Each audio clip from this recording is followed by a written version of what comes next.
Despite raw cookie dough being one of the culinary world's finest delicacies, at least in my opinion, it is a well-known fact that you should not eat raw cookie dough. A fact that is printed on the package, but a fact that me and probably many other people do continue to ignore.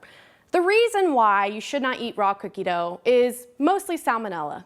Salmonella is a biological pathogen that's usually associated with chicken and poultry products, but it can actually get into your cookie dough in many different ways. Just in the past 2 years, there have been major recalls for flour, eggs, and even confectionery chips like chocolate chips that could potentially contaminate your cookie dough at home. And unlike other bacteria, salmonella can actually continue to exist and thrive in the fridge in your product without dying, which means that after you buy it and if it's contaminated, the only way to consider it safe is by fully cooking it through.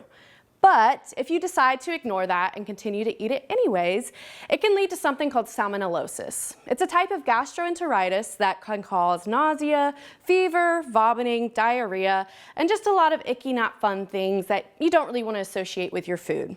Now, usually the industry, when dealing with contaminants like salmonella, will thermally inactivate or heat treat a product. Unfortunately, you cannot heat treat cookie dough because it will turn into a cookie, and we want to keep it at cookie dough. So there are other methods that the industry are looking at, like X-ray, in order to inactivate the salmonella and make the cookie dough safe to eat. That specifically is what my research is looking at. I look specifically at 4 different dosages of X-ray, 0, 0.25, 0.5, and 1 kilograms of X-ray, in order to see if it was able to kill salmonella in inoculated cookie dough.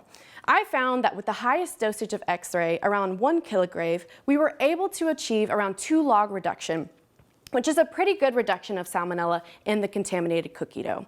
One thing that's also important is that in order to kill something with an inactivation step, you want to maintain the quality of your product.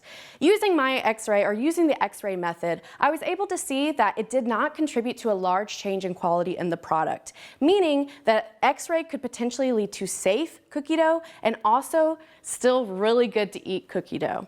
So, in conclusion, X-ray inactivation is a type of method that could be used in the future for the industry in order to keep your cookie dough safe and great to eat.